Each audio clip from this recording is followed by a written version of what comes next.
Que a graça do nosso Deus seja derramada de forma abundante sobre nossas vidas nessa noite. Todos vocês que nos visitam, recebam um abraço, sejam muito bem-vindos. Vocês que nos acompanham virtualmente, que Deus possa falar ao seu coração também. E vocês, irmãos que se encontram aqui, que estão aqui na Labuta, no dia a dia, buscando crescer na graça e no conhecimento do Senhor, crescer na palavra, que o Senhor possa falar profundamente aos seus corações. Lembrando das mulheres também, né? O segundo domingo do mês de fevereiro é o segundo domingo da mulher, né? Presbiteriana, em fevereiro. Vai ser carnaval, né? Então a gente não vai poder fazer essa homenagem, essa pontuação para as mulheres, mas fiquem aqui vocês, o valor de vocês, da vida de vocês, que Deus possa abençoá-las também. Eu gostaria de, nessa noite, chamar a nossa vida a um autoexame. O apóstolo João, né, escreveu a primeira carta dele com essa intenção: chamar a geração de sua época a examinar a vida, né? E sempre quando a gente chama um autoexame, a examinar o coração, da nossa coerência de vida cristã, talvez seja alguma coisa não tão confortável, né? Mas o apóstolo João é conhecido como o apóstolo do amor, né? Então eu fico também com o coração meio aliviado por causa disso, né? Se ele chamou a igreja à exortação, a sondar o seu coração, eu também posso fazê-lo, com muito cuidado e carinho para a vida da gente. Abra sua Bíblia na primeira carta de João. Eu queria focar com vocês uma porção do capítulo 1, outra porção do capítulo 2 e outra porção do capítulo 3, para que a gente pudesse buscar o entendimento do que Deus deseja falar ao nosso coração nessa noite. Primeira epístola do apóstolo João, dirigida às igrejas da dispersão, espalhadas principalmente pela Ásia Menor, onde ele desenvolveu o ministério e supervisionar os pastores daquela região. Primeira carta de João, capítulo 1, versos de 5 a 10. Diz assim a palavra de Deus: a mensagem que dele ouvimos e que anunciamos a vocês é esta: Deus é luz, e não há nele treva nenhuma. Se dissermos que mantemos comunhão com ele e andarmos nas trevas, mentimos e não praticamos a verdade.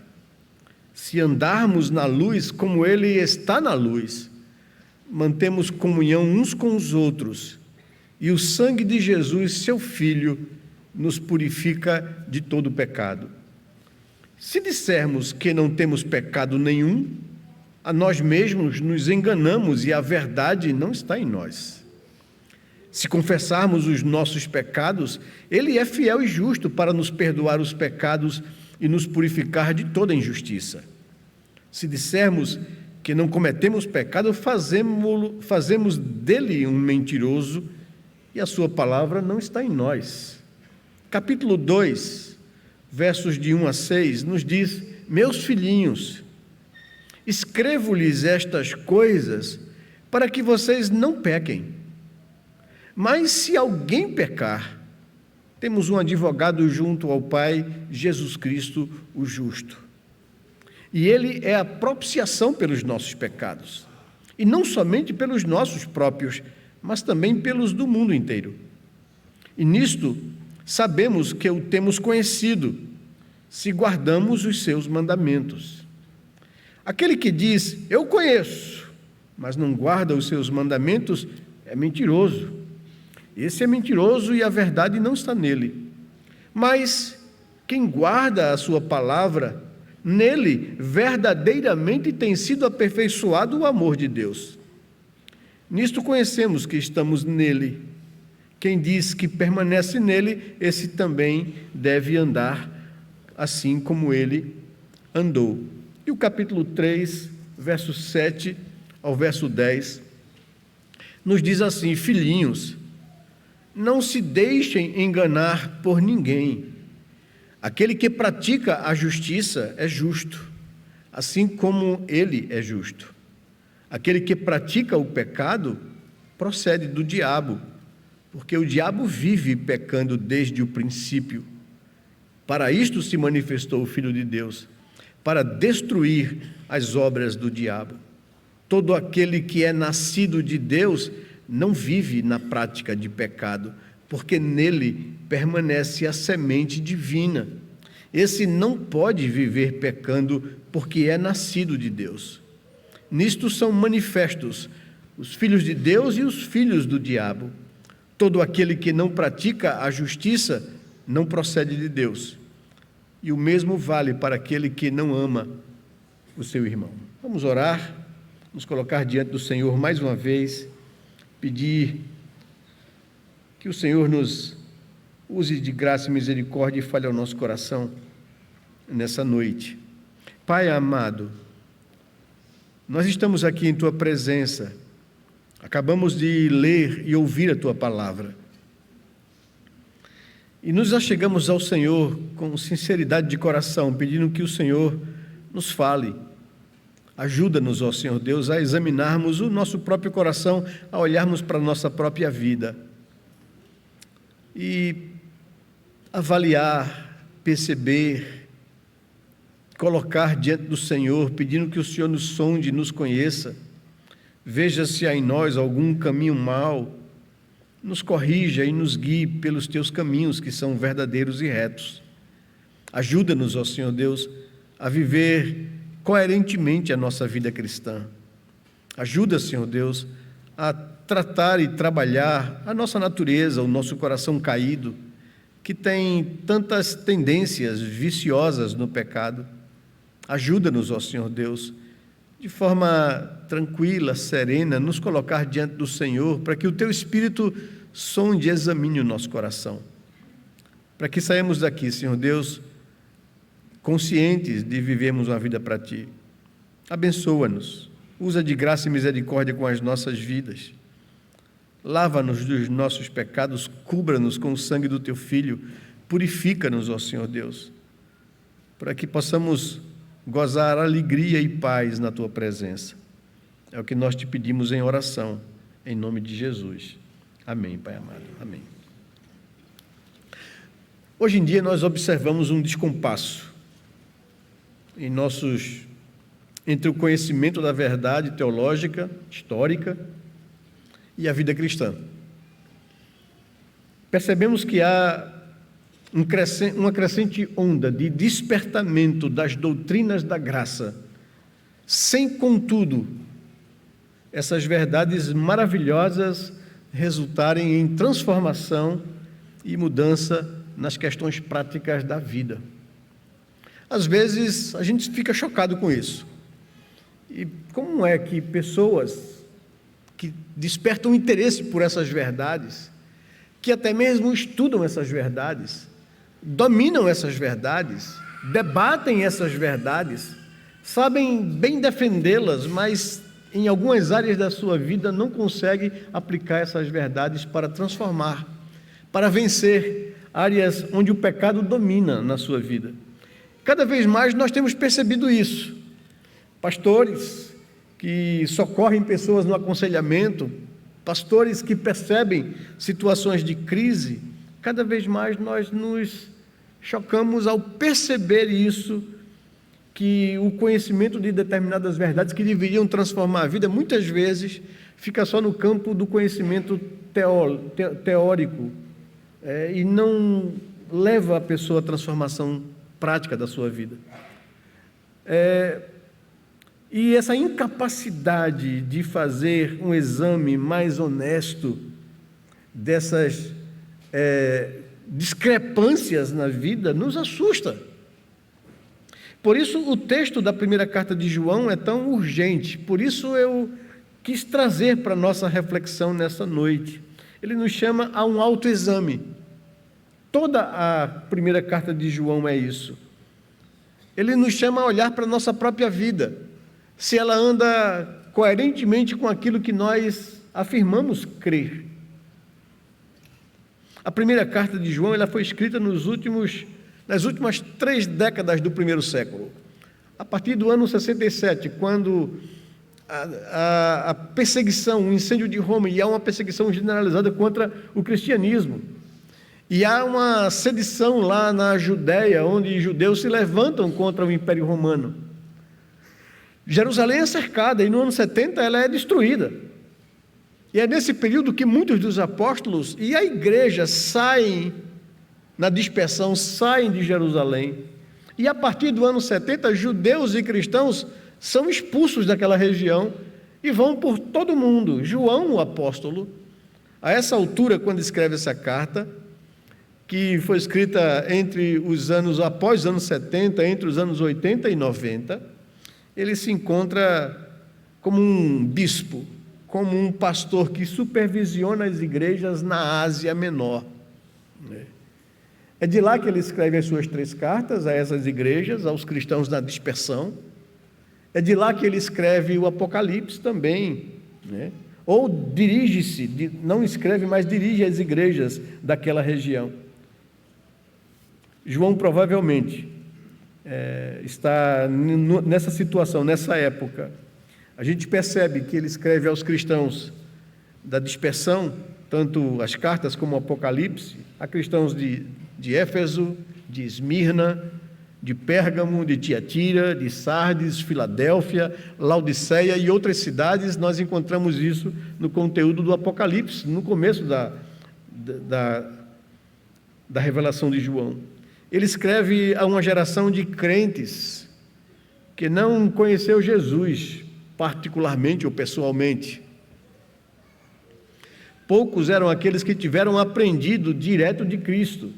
Você vê isso no conteúdo da sua carta, quando ele se dirige aos filhinhos, quando ele se dirige aos pais, e a gente observa isso aqui no capítulo 2 de João, por exemplo, no verso 12 ao verso 14, ele diz isso: filhinhos, escrevo a vocês porque os seus pecados são perdoados por causa do nome de Jesus. Pais, escrevo a vocês porque vocês conhecem aquele que existe desde o princípio. Eles tiveram essa experiência pessoal com Cristo, fugiram na dispersão, estavam agora na Ásia, e ele diz: vocês conhecem a Cristo. Os jovens, os filhinhos a quem eu escrevo, não tiveram esse contato pessoal com ele. Jovens, eu escrevo a vocês porque vocês têm vencido o maligno. Filhinhos, escrevi a vocês porque vocês conhecem o Pai. Pais, escrevi a vocês porque vocês conhecem aquele que existe desde o princípio. Jovens, escrevi a vocês porque vocês são fortes e a palavra de Deus permanece em vocês e vocês já venceram o maligno. Então ele dirige a carta a uma geração de pessoas que não conheceu pessoalmente a Cristo, na sua grande maioria. A igreja, no final do primeiro século, há quase 30, 40, 50 anos após o advento do Messias, após a vida de Jesus, sua morte e sua crucificação, não mais o conhecia, só ouvia, só aprendia das gerações que lhes ensinavam essas verdades, essas histórias do Evangelho e da graça de Deus. A igreja enfrentava uma onda de perseguição, vivia debaixo de ameaças. Mas além dessas coisas, além dessas dificuldades, além desses enfrentamentos, ela enfrentava a ameaça de um foco de discussões teórico-teológicas sem fim, por influência do dualismo gnóstico helênico, que sequestrou a teologia cristã. João escreve essa carta para chamar a atenção da igreja na Ásia, a não se deixar envolver, seduzir por essas ideias, por esses debates teológicos que afastavam as pessoas de uma vida prática e concreta e deixavam elas no campo apenas da discussão. As ideias da teosofia grega sequestraram as verdades absolutas do cristianismo bíblico e procuravam relativizar essas verdades no campo do pensamento apenas, no campo da discussão, do debate teórico, acadêmico, teológico, se nós pudéssemos usar a linguagem de hoje. E isso estava desassociado das questões práticas da vida. João chama os cristãos de sua época a se autoexaminarem diante dessa realidade que os envolvia. Ele enfatiza, primeiro, a verdade bíblica, a verdade doutrinária, faz com que eles repensem essa verdade. Apresenta a elas o conhecimento simples dessas verdades do Evangelho, e não as questões complicadas da teologia.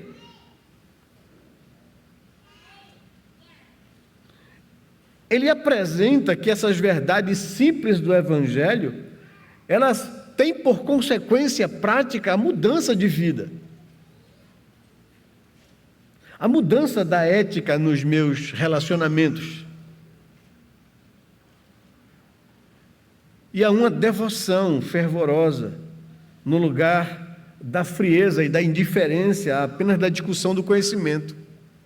João, então, trata da verdade bíblica, da transformação ética da vida e da devoção decorrentes do conhecimento dessas verdades do Evangelho. Em primeiro lugar, ele relembra a mensagem de Cristo anunciada desde o princípio, a simplicidade da mensagem de Cristo Jesus, recebida pelos apóstolos, entregues pelo Senhor.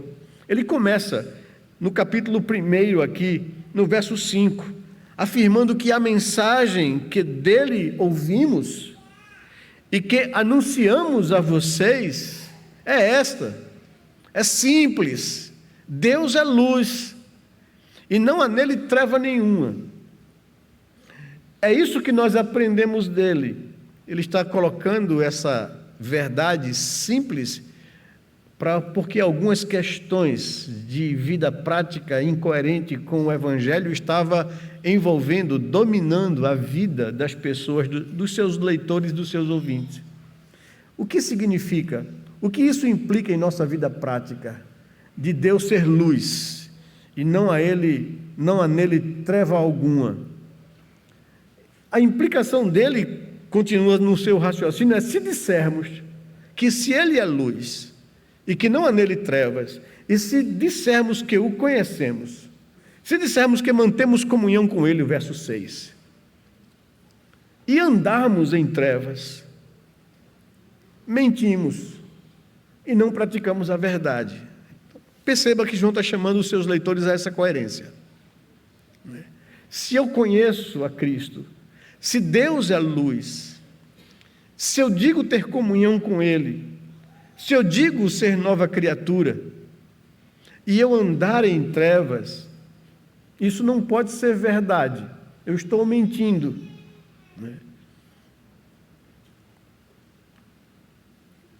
Não há como isso ser verdade, de eu afirmar que tenho comunhão com Ele e vivo nas trevas. Agora, é preciso entender o que João tem por trevas quando ele afirma ou usa essa palavra. Se você ver todo o contexto da carta, você vai perceber que trevas aqui significa viver na prática de pecado, ou dar lugar a algum pecado em sua vida, ou viver de forma incoerente a vida cristã, ou ter apenas uma compreensão teórica sem implicações práticas de mudança de vida. Andar em trevas aqui para João é andar em desconforme ou incoerentemente com aquilo que eu digo crer. Se Deus é luz e não há nele treva nenhuma, eu não posso andar com um comportamento que não reflita essa verdade. Se eu digo ter comunhão com Ele, se eu digo que mantenho um relacionamento pessoal, particular com Deus, por ser filho de Deus, eu não posso permitir que em minha vida habite algum tipo de comportamento pecaminoso, porque isso não seria coerente de manter comunhão com Deus que é santo.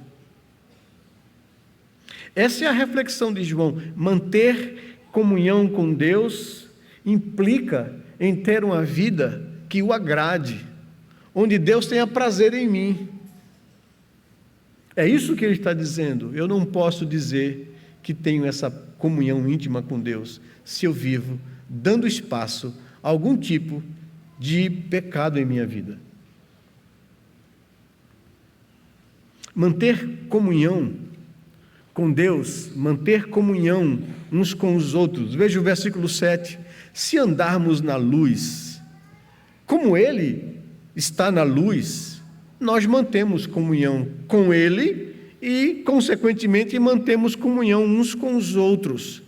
E o sangue de Jesus, seu Filho, nos purifica de todo o pecado. E aqui ele diz que a minha comunhão com os meus irmãos, a minha comunhão com o meu semelhante reflete o grau de comunhão que eu tenho com Deus.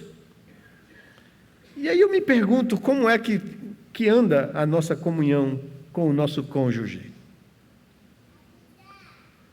Como é que anda a comunhão com os nossos filhos? Como é que anda a relação com os pais? Como é que anda a minha relação com os meus familiares, com os meus irmãos em Cristo Jesus? Como é que anda a minha comunhão e a minha relação com as pessoas nos diversos ambientes que eu convivo?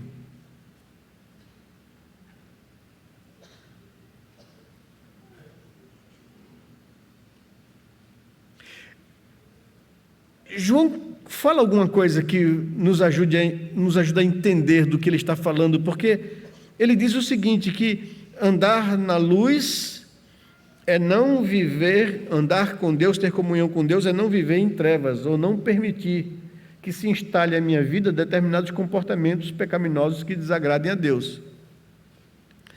E ele diz no capítulo 2, aqui onde ele entra, que nós temos uma solução providenciada para quando as intercorrências pecaminosas acontecerem na minha vida.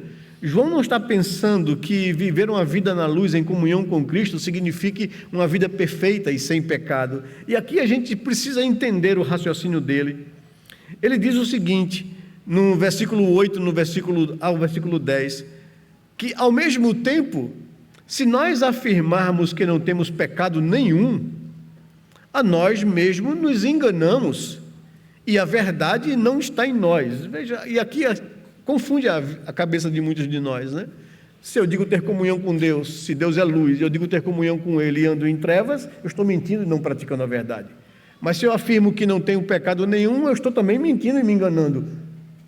Como é que funciona isso, pastor? O que é que se passa na cabeça de João? Será que há alguma contradição no que ele está afirmando aqui? Se dissermos que não temos cometido pecado nenhum, e aí a gente precisa olhar para o texto com mais cuidado, a nós mesmos nos enganamos e a verdade não está em nós.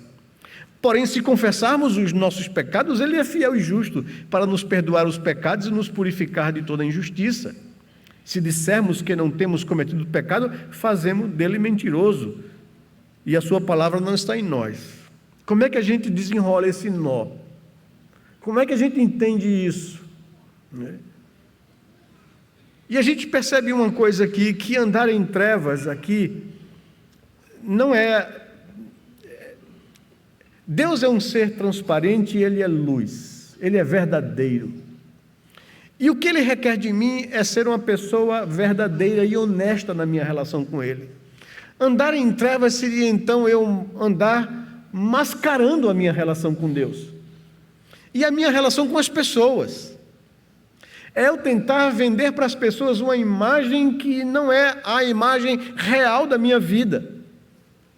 E aqui eu digo que o cristianismo ele se depara com um conflito, porque o cristianismo resulta num aglomerado de pessoas que querem servir juntos a Deus, resulta na religião, resulta numa igreja visível. E muitas vezes o problema da religião, da igreja visível, é que a gente se preocupa em manter um comportamento moral, eclesiástico e religioso, sem contudo que isso seja a mais profunda verdade na nossa vida. Vivemos às vezes em conflito, vivemos às vezes em lutas contra a nossa natureza pecaminosa. Temos problemas na nossa vida e muitas vezes nós transparecemos para as pessoas uma outra coisa. Não assumimos ou não admitimos fraquezas na nossa vida espiritual. É sobre isso que João está falando. Se nós passarmos, ou queremos, ou desejamos apresentar para as pessoas um comportamento onde aparentemente não há nada errado, ou nada a ser trabalhado ou tratado na nossa vida, se dissermos, ou se passarmos essa impressão para as pessoas, que não temos pecado nenhum, a nós mesmos nos enganamos. É esse comportamento de encobrir, de esconder, que João está aqui colocando em xeque nas nossas vidas. Não há nenhuma pessoa que possa transparecer para as pessoas uma vida assim. E se passar, não é vida verdadeira. É uma pessoa que anda na escuridão, que anda nas sombras, tentando passar a impressão de uma coisa quando a realidade não é aquela. E muitas vezes a religião, a moralidade religiosa, nos faz ter esse tipo de comportamento. Viver de aparência para as pessoas, sem tratar o coração com sinceridade diante de Deus. João está falando disso. Se dissermos que não temos pecado nenhum, a nós mesmos nos enganamos e a verdade não está em nós. Mas se nós, ao contrário desse comportamento, assumirmos, admitirmos, com honestidade, com franqueza, as próprias incoerências do nosso coração, se confessarmos os nossos pecados, Deus é fiel e justo para nos perdoar os pecados e nos purificar de toda injustiça. Então, se eu sei que Deus me conhece, se eu sei que Deus sabe que eu sou pó, se eu sei que Deus conhece os meus conflitos de alma, as minhas lutas contra essa natureza caída e pecaminosa, o que Deus requer de mim, espera de mim, é sinceridade, transparência, honestidade no trato com Ele. Isso é andar na luz, sem se esconder nas sombras. Ser honesto no meu trato de vida com Deus. Se eu for honesto com Deus, se eu for honesto comigo mesmo, eu não tenho por que temer a minha transparência com as pessoas.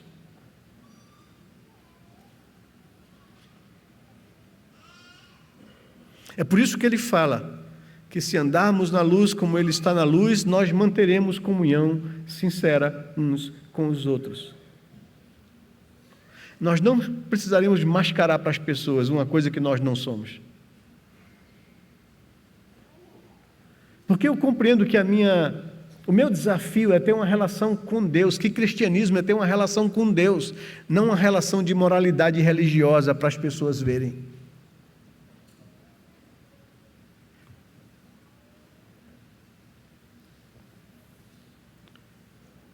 Nós temos uma solução providenciada para os pecados ocasionais. E João faz aqui uma distinção e uma diferença entre pecados e pecados. Ele diz assim no capítulo 2, e aqui vamos para esse segundo momento, da solução providenciada por Deus para os nossos pecados ocasionais. Diferente de pecados crônicos. E deixe-me chamar a sua atenção para isso, para você analisar bem a sua vida. Se a incorrência em quedas pecaminosas, elas acontecem ocasionalmente, ou elas têm acontecido muito continuamente ou cronicamente na sua vida. No capítulo 2, ele começa dizendo assim: meus filhinhos, escrevo-lhes estas coisas para que vocês não pequem. Então, o desejo de Deus, a intenção do apóstolo João, é estabelecer para a gente o padrão de vida que Deus quer para a gente. E é um padrão de vida sem pecado, sem consentimento para o pecado, sem brechas para o pecado, para que eu possa tratar a minha natureza pecaminosa com coragem, com transparência, com sinceridade. Nós temos uma natureza pecaminosa que pulsa para pecar, que nos empurra para o pecado. Como Deus quer que eu lide com isso na minha vida? Ele quer que eu tenha uma consciência de que a vontade de Deus para mim é que eu não viva em pecado, cedendo, né, às inclinações dessa natureza caída que há em mim. Por isso, filhinhos, eu escrevo a vocês com a intenção de que vocês não pequem, ou não vivam na prática de pecado. Mas se alguém pecar, e aí você percebe que João faz uma distinção entre o pecado ocasional, o pecado acidental, o pecado que infelizmente acontecerá na nossa vida por causa dessa natureza. Mas se alguém pecar, saiba que você tem um advogado junto ao Pai, Jesus Cristo justo, e Ele é a propiciação pelos nossos pecados, é o pagamento pelos nossos pecados, é a garantia que nós temos de ser perdoados, é a solução que Deus providenciou para quando o pecado acontecer na nossa vida. E aqui a gente entende o raciocínio de João. Ele está tentando nos mostrar que a gente compreenda que há uma diferença entre pecados ocasionais, pecados circunstanciais, pecados que nos pegam de surpresa, e pecados crônicos, ou corriqueiros, ou conhecidos, ou estimados, ou permitidos, ou contínuos, ou comuns na nossa vida. Quando ele nos diz que se nós dissermos que não temos pecado algum, nós estamos nos enganando, nós estamos dizendo que Deus é mentiroso, porque Ele diz que nós carregamos essa natureza pecaminosa ainda. Ele está dizendo que, olha, infelizmente ocorrerá circunstancialmente pecados na vida de vocês, mas eu escrevo a vocês com o objetivo de que vocês coloquem como foco não permitir, não abrir brechas, não dar lugar ao pecado e à natureza caída.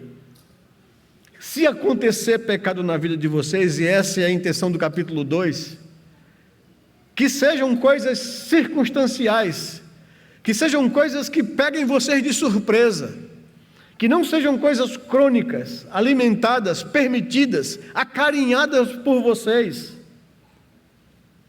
E aqui há essa distinção clara entre pecados ocasionais e pecados crônicos. E João está chamando o seu público a examinar o coração, para ver se nós alimentamos alguns tipos de pecados secretos, se nós alisamos alguma tendência pecaminosa no nosso coração, se nós somos displicentes em alguma área da nossa vida, que recorrentemente cai em determinada pecado ou tentação. Por isso, a carta de João é conhecida como essa carta do autoexame, de uma avaliação interior, introspectiva, para que a gente pare e sonde o coração, examine como vai a nossa vida cristã. Ele diz: Deus já providenciou a solução para essa natureza corrompida que a gente carrega, mas o que Deus quer é que a gente não viva no pecado, não peque. Mas se acontecer de você cair, Deus providenciou a solução, Deus providenciou Cristo, o sangue dele derramado na cruz. Ele é o seu redentor, Ele é o seu intercessor, Ele é o seu advogado diante do Pai. Eu escrevo essas coisas, filhinhos, para que vocês não pequem. Essa é a vontade de Deus, essa é a intenção de Deus para as nossas vidas. Por quê? E aqui eu digo a vocês, a diferença entre a moralidade cristã, que proíbe, e a diferença de um relacionamento pessoal com Deus, que como um pai amoroso, tenta me livrar do sofrimento que o pecado causa e traz. A intenção de Deus, quando diz: filho, não vai por aqui, porque aqui vai resultar em sofrimento, em humilhação, em vergonha. Não vai por aqui. A intenção de Deus não é impor limites morais. A intenção de Deus é com o nosso bem-estar, com o meu bem-estar, com o seu bem-estar, com o seu bem-estar espiritual, com a sua paz interior. Ele nos mostra a sua vontade para que a gente não peque, não é porque Ele quer impor proibições, é porque Ele quer me evitar sofrimento na minha vida. Ele sabe o custo do pecado. Ele entregou a vida do seu próprio filho, ele fez cair a sua justiça sobre o seu filho. Ele sabe o que o pecado traz como sofrimento à alma humana. Por isso, o que Deus quer para a vida da gente é que a gente viva bem, viva em paz, viva uma vida saudável, sem culpa, sem dilemas e sem sofrimento. Ou seja, não pequem. Esse é o ideal de Deus para vocês. A ideia é a obra da cruz de Cristo nos libertou da escravidão do pecado. Ele não quer que nós sirvamos ao pecado como escravo.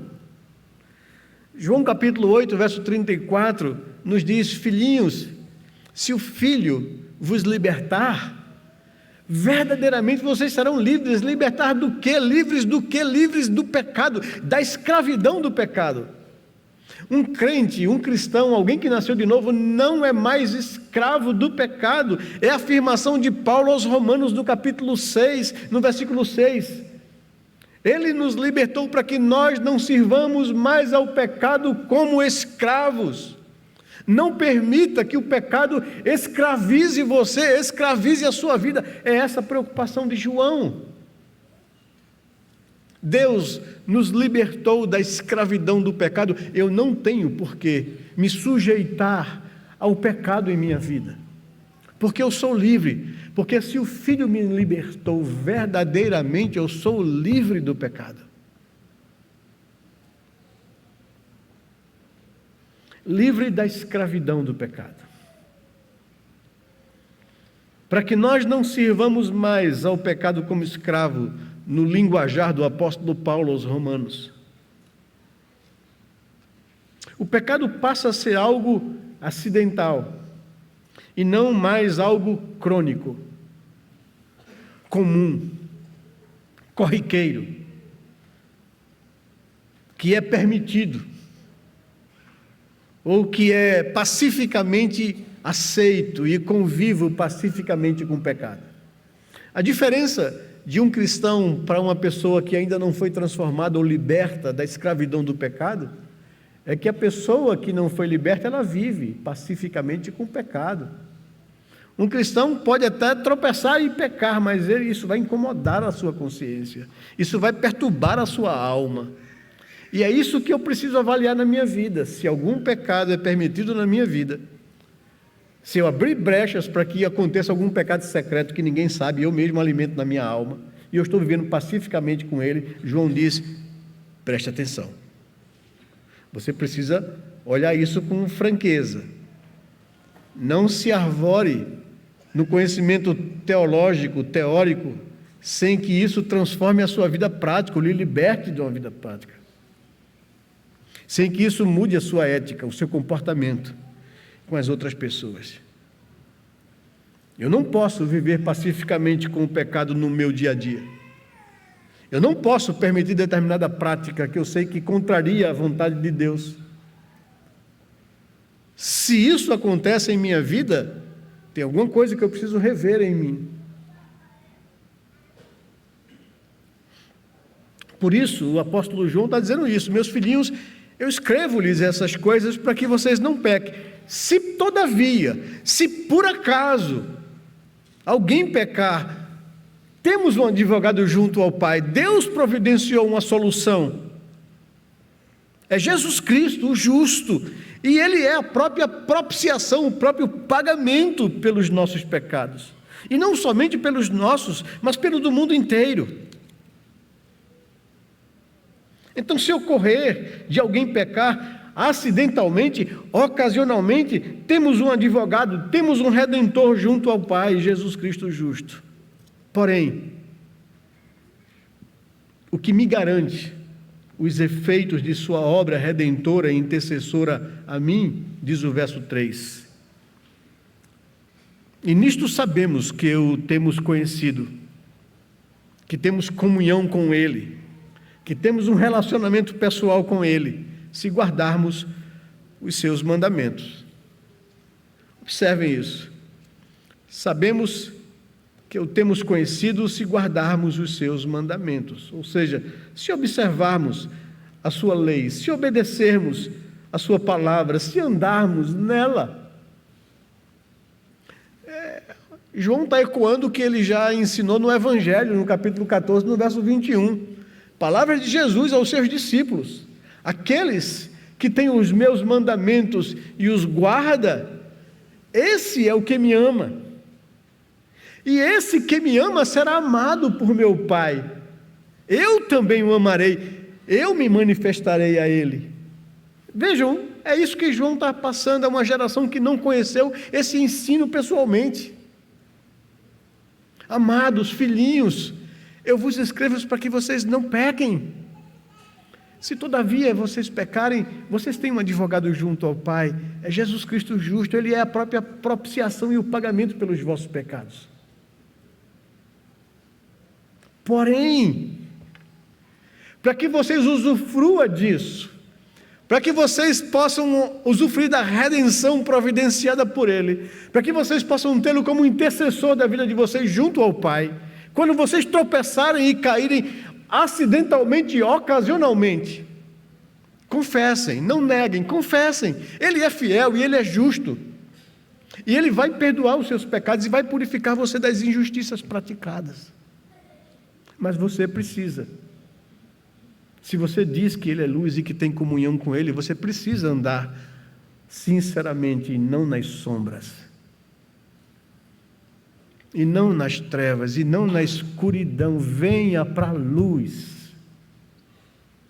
Viva uma vida aberta com Deus. Viva uma vida transparente com Deus. Viva uma vida honesta com Deus, consigo mesmo e com as pessoas.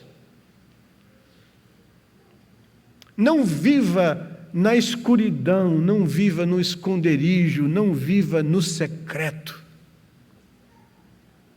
É disso que João está falando.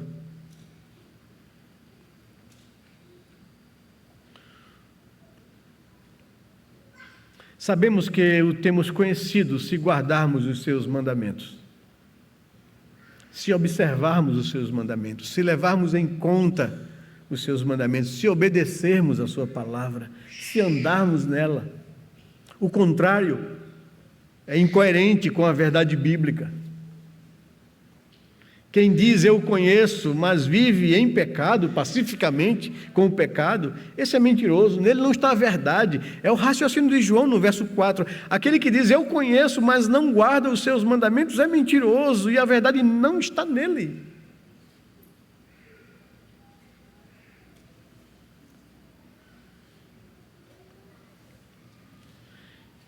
Quem é um cristão verdadeiro, guarda, tem apreço, apego à sua palavra. E a Bíblia diz no verso 5 do capítulo 2, mas quem guarda a sua palavra, nele verdadeiramente tem sido aperfeiçoado o amor de Deus. Nele verdadeiramente a santificação anda. Nele verdadeiramente ele tem sido trabalhado por esse amor revelado na cruz. Ele tem crescido espiritualmente. Porque ele é perfeito? Não, porque ele é sincero. Porque ele é coerente com aquilo que ele diz crer. Porque ele sai da escuridão, sai do esconderijo. Porque ele entende que não vai viver uma vida na moralidade religiosa, mas na transparência de um relacionamento em comunhão íntimo com Deus. E eu não preciso representar para Deus, eu não preciso mascarar a minha vida para Deus, porque Ele me conhece. E eu digo a você, saia da religiosidade e venha viver a comunhão com Deus. E não tenha medo quando você ocasionalmente pecar, porque Ele providenciou um intercessor, um redentor para você. Ele lhe defende diante do Pai. Um cristão verdadeiro guarda a sua palavra, e nele tem sido aperfeiçoado o amor de Deus, a santificação da vida dele. E aqui passamos para o nosso terceiro ponto, e João nos desafia a refletir sobre a nossa vida. Passamos a a rever as verdades expostas por João e examinar o nosso próprio coração. O verso 5, finalzinho, e o verso 6 do capítulo 2, ele diz: nisto sabemos que estamos nele. Quem diz que permanece nele, esse deve também andar assim como ele andou. Andou com sinceridade, andou com retidão, andou com transparência.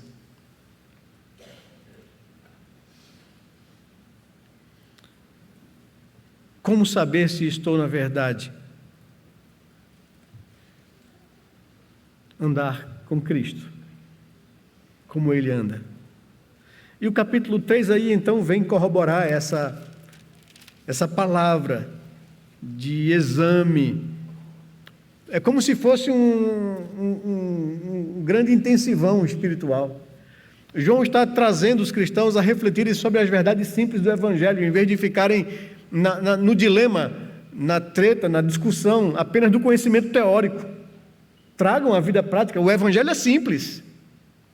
Eu não preciso estar aqui me perdendo em grandes discussões. O Evangelho é simples. Então vivam a simplicidade das verdades do Evangelho. Guardem essas verdades. Observem essas verdades. Obedeçam essas verdades com sinceridade e transparência. E o amor de Deus será aperfeiçoado na vida de vocês. E aqui vem essa palavra pastoral de incentivo, de conclusão, mas também de desafio, no capítulo 3, no verso 7 em diante. Filhinhos, não se deixem enganar por ninguém. E aqui, essa palavra que nos chama ao exame, que efeitos práticos essas verdades nos traz. Não nos deixemos enganar. Enganar pelo mundo. Enganar por falsas teologias, enganar por falsos raciocínios, por falsas garantias. Não nos deixemos enganar pelo nosso próprio coração, que é enganoso e demasiadamente corrupto, como a palavra de Deus nos diz. Ele tem uma capacidade incrível de dizer para a gente, para justificar determinadas práticas e viver pacificamente com determinados pecados. Ele tem a capacidade de nos dizer: não, Deus é gracioso o suficiente. Quando der, você confessa e Ele perdoa. Quando na verdade a gente alimenta, deseja, convive com determinadas coisas que a gente sabe que não agrada a Deus. A gente só se preocupa com as pessoas, para que elas não saibam. Quando Deus conhece o nosso coração e sabe todas as coisas. O nosso coração é capaz de nos ludibriar com falsas aplicações das verdades da graça de Deus na nossa vida. Aquele que pratica, e aqui o texto vai: filhinhos, não se deixe enganar por ninguém. Aquele que pratica a justiça é justo, assim como ele é justo. Aquele que pratica o pecado procede do diabo. E aqui João usa uma expressão dura. Talvez ele queira chocar os seus leitores. Talvez ele queira chacoalhá-los para que eles acordem do engano. Talvez ele queira nos chamar a atenção para a incoerência de uma vida cristã, onde a gente corre o risco de chegar aquele dia quando o Senhor voltar, e o Senhor dizer para nós: nunca vos conheci. E nós dizemos: Senhor, porventura eu vivi no meio da igreja, eu fiz coisas, eu preguei o Evangelho, eu operei maravilhas e milagres, e o Senhor dizer: nunca vos conheci. Afastai-vos de mim, vós que praticais a iniquidade. Por isso João diz: filhinhos, não se deixe iludir, não se deixe enganar. É simples.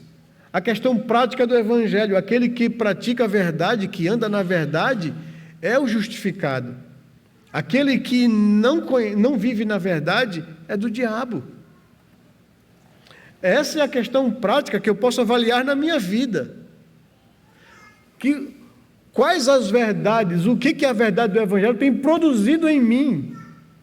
Uma pessoa sincera, transparente, honesta com Deus, que procura viver em comunhão com Ele, que foge do mal, que não dá mole para a minha natureza pecaminosa em mim, que sugere muitas coisas, que me diz que estás só, ninguém está vendo. Relaxa um pouquinho. Aquele que pratica a verdade é o justificado por Deus, verso 7. Aquele que vive pacificamente com o pecado não é de Deus, é do diabo. Ainda está no domínio do diabo, ainda está sujeito ao diabo. E só para a gente entender isso, para a gente não ficar com muito peso com essa expressão de João forte, saiba que todos os seres humanos que ainda não foram alcançados pela graça de Deus estão cativos para o diabo, fazem a vontade do diabo. Quando mentimos, nós fazemos a vontade do nosso pai, diz Jesus, que é o pai da mentira. Todos estão subjugados, sujeitos ao diabo desde o Éden. Ele tomou o controle de nossas vidas para si. Ele nos fez incorrer na mesma condenação dele. Todos os seres humanos estão escravos após a queda. Só é livre aqueles que Cristo livrou da morte, aquele que Cristo morreu por eles, aqueles que foram alcançados pela graça, aqueles que foram transformados pelo Evangelho, aqueles que tiveram suas vidas mudadas e que vivem agora uma vida de comunhão com Deus.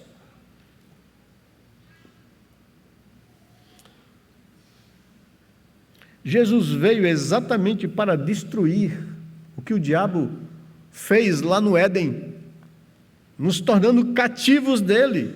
E é isso que diz o verso 8. Aquele que pratica o pecado procede do diabo, porque o diabo é quem vive pecando desde o princípio.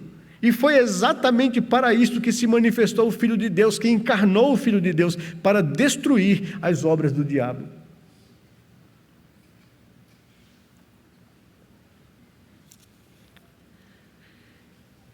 Qual a tese apresentada, defendida e provada pelo apóstolo João aqui nesse livro, nessa primeira carta? Nós dizemos que ele é um doctor em Christian Life. João é um doutor em vida cristã, um pastor, um teólogo de coração pastoral, uma pessoa profundamente preocupada com o bem-estar da alma das suas ovelhas, alguém que clama ao seu público para sondar o seu coração e não se deixar ser ludibriado ou enganado pelo diabo ou por ninguém. João está preocupado, e a tese que ele levanta aqui é essa: todo aquele que é nascido de Deus não vive na prática pacífica do pecado. Essa é a afirmação dele, aqui no capítulo 3, no versículo 9. Essa é a alma do que ele quer passar para os seus ouvintes. Todo aquele que é nascido de Deus não vive na prática do pecado, não vive pacificamente com o pecado, não vive na escuridão do pecado, não vive na escravidão do pecado, não vive sujeito ao pecado. Todo aquele que é nascido de Deus não vive na prática do pecado. E aqui o argumento de João, de provar a sua tese dessa verdade bíblica. Qual é a razão disso? Por que todo aquele que é nascido de Deus não vive na prática pacífica do pecado? Porque ele é nascido de Deus, porque nele habita a divina semente. São os dois argumentos que ele usa. Porque nele permanece a semente divina. Esse não pode viver pecando, porque ele é nascido de Deus. A divina semente a qual João se refere é a presença do Espírito Santo no coração do crente. O Espírito Santo que o convenceu do pecado, da justiça e do juízo. O Espírito Santo que o levou ao arrependimento. O Espírito Santo que regenerou a sua vida e lhe justificou pela obra de Cristo aplicando no seu coração. O Espírito Santo que passou a habitar no coração dele, que sela e é a garantia para a sua salvação. É uma pessoa que tem o Espírito Santo no seu coração, que nasceu de novo, não pode viver na prática do pecado, porque o que habita nele é o Espírito de Deus, é a divina semente. É impossível pensar, é improvável pensar que uma pessoa pode ter o Espírito Santo de Deus habitando no seu coração e ele viver pacificamente com o pecado. Por isso, todo aquele que é nascido de Deus não vive na prática passiva com o pecado.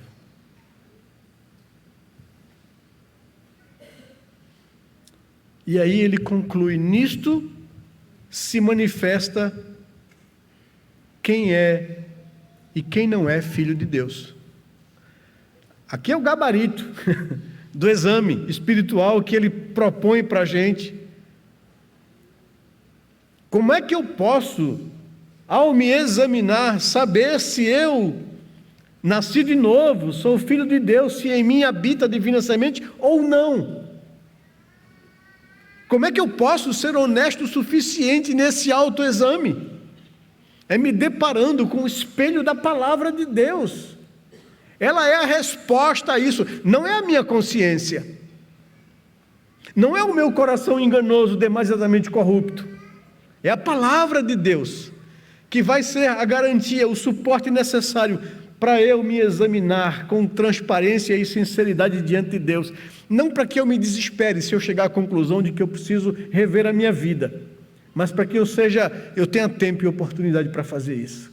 A intenção de João é essa, não é condenar ninguém, porque ele sabe que o Filho de Deus não veio para condenar, ele veio para salvar, ele veio para resgatar, e isso é oferecido enquanto há oportunidade para mim e para você.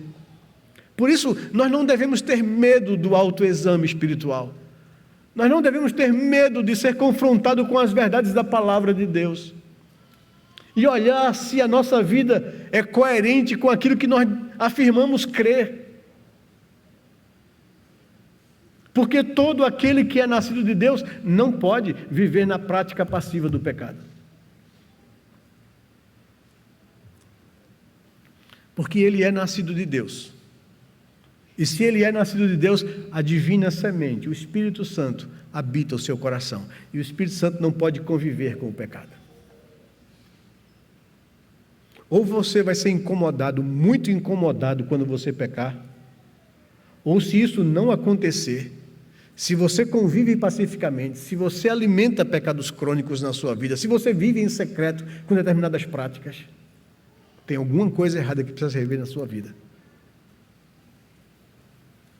Porque nisto são manifestos os filhos de Deus e os filhos do diabo. Todo aquele que não pratica a justiça não procede de Deus. E o mesmo vale para aquele que não ama seu irmão. E aqui eu pergunto a você, como também me perguntei tantas vezes hoje, revendo esse texto, como está a tua vida? Como estão os teus relacionamentos? Jovem, como está o teu namoro?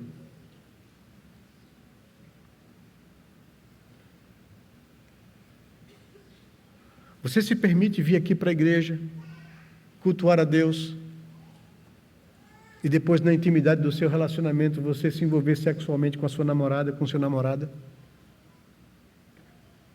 Você acha que isso é aprovável diante de Deus, da palavra de Deus? Você acha que pode viver uma vida assim, alimentando esse tipo de comportamento crônico pacificamente, preocupado apenas com o que as pessoas veem, tendo Deus olhando para a tua vida e conhecendo toda a tua particularidade? Como está o teu relacionamento conjugal com a tua esposa, com o teu esposo?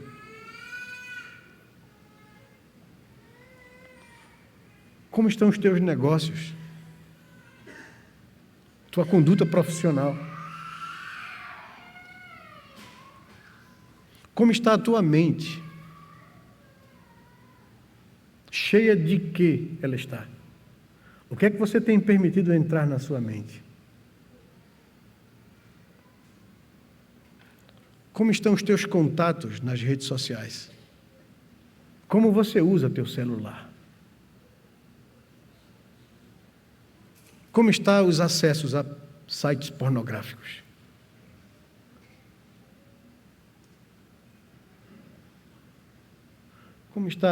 Como você lida com o sexo fácil oferecido aí na internet?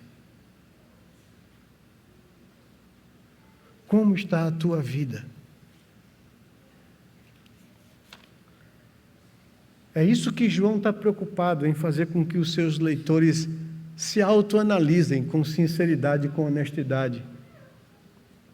Jesus disse a um mestre religioso que lhe procurou, trazendo temas teológicos, tentando afirmar que os mestres da teologia que rejeitavam Jesus publicamente sabiam quem ele era secretamente.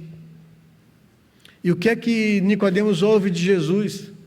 Um dos principais religiosos de sua época: Nicodemos, se você não nascer de novo, não adianta nada o teu conhecimento teológico e teórico. Não adianta nada a tua religião. É o próprio Jesus quem disse a uma judia, e pressupõe-se que é uma judia que conhece a lei de Deus e que andava na lei de Deus. Uma judia pega em flagrante adultério e levada ao templo, ao ambiente onde Jesus ensinava as pessoas, lá naquele pátio. Levaram para que o Senhor a expusesse publicamente, e a expuseram publicamente, queriam condená-la, testando Jesus se ele iria cumprir o que a lei de Moisés diz, que pessoas assim, que quebravam o mandamento da santidade e da sexualidade, deveriam ser julgadas e apedrejadas, quando eles mesmos sabiam que isso não era possível fazer debaixo do domínio romano, mas queriam pôr Jesus à prova. Quero ver se você vai obedecer a Moisés ou a César. Jesus despreza a intenção daquelas pessoas e olha para aquela mulher, dizendo: eu te perdoo, mas vai e não peques mais. A graça de Deus é suficiente para perdoar todos os nossos pecados e culpas, mas a intenção de Deus em fazer isso não é para que eu volte a cometer pecados. Vá e não peques mais. A vontade de Deus é essa, filhinhos. Eu escrevo por causa disso: não pequem. Esse é o padrão de Deus. Jesus disse ao homem religioso, rico, que chegou diante dele para perguntar: o que é que eu posso fazer para ter certeza da minha salvação? Jesus olhou para aquele homem, amou, percebeu que ele tinha como um ídolo no coração e disse: abandone esse ídolo, seus bens, seu dinheiro, é nisso que você põe a sua confiança. Abandone essas coisas e siga-me, você terá um tesouro muito maior no reino dos céus. O que te falta, meu querido? O que tem te prendido? O que é preciso admitir e largar? Porque a Bíblia nos diz em Provérbios que aquele que encobre, aquele que esconde, aquele que camufla as suas transgressões, jamais prosperará espiritualmente. Mas aqueles que confessam e deixam, alcançarão de Deus misericórdia. A misericórdia que essa mulher alcançou. A compaixão de Nicodemos, de Jesus, de dizer a Nicodemos: Nicodemos, não adianta um conhecimento teológico, teórico, desassociado de uma vida transformada. O que importa para você é nascer de novo. Não coloque a tua confiança na religião. Coloque a tua confiança no Senhor. Não coloque a tua confiança nos bens que você adquire para garantir uma aposentadoria tranquila. Coloca em Deus a tua garantia. Entregue agora a Cristo a sua vida, essas coisas. Ele deseja ser o teu redentor, o teu advogado junto ao Pai. Eu queria convidar você a fazer um autoexame com sinceridade diante de Deus. Porque a graça de Deus nos é oferecida. João não tinha a intenção de condenar as pessoas, eu muito menos. João tinha paixão por aquelas pessoas que lhe foram confiadas e por isso ele as confronta com sinceridade e amor. E eu queria também te confrontar com essa mesma sinceridade e amor, a que você sonde o seu coração, analise a sua vida, repasse ela diante de Deus, ore como o salmista: Senhor, sonda-me e conhece o meu coração, vê se há em mim algum caminho mau e me guia pelos caminhos eternos, Senhor. Eu quero viver a Tua palavra, eu quero andar com o Senhor, eu quero ter paz na minha consciência, eu não quero viver assombrado com as minhas culpas e com o pecado. Eu não quero ser escravizado por essas coisas, eu quero ser livre para viver a minha vida para o Teu louvor e a Tua adoração. Olha a Deus com sinceridade, a graça, a mesma graça que foi estendida a um Nicodemos, a mesma graça que foi estendida a uma mulher pega em adultério, a mesma graça que foi oferecida àquele homem rico que estava chegando diante dele, é a mesma graça que é oferecida a mim e a você, nesta noite, para que a gente possa chegar diante de Deus e colocar diante dele tudo aquilo que precisa ser entregue, confessado, lançado fora, para vivermos uma vida que vale a pena ser vivida, uma vida com sinceridade, com honestidade, com transparência diante de Deus. Seja um cristão sincero, não religioso, moralista. Que Deus nos abençoe, que Deus nos dê graça, para que a gente viva essa vida com Ele.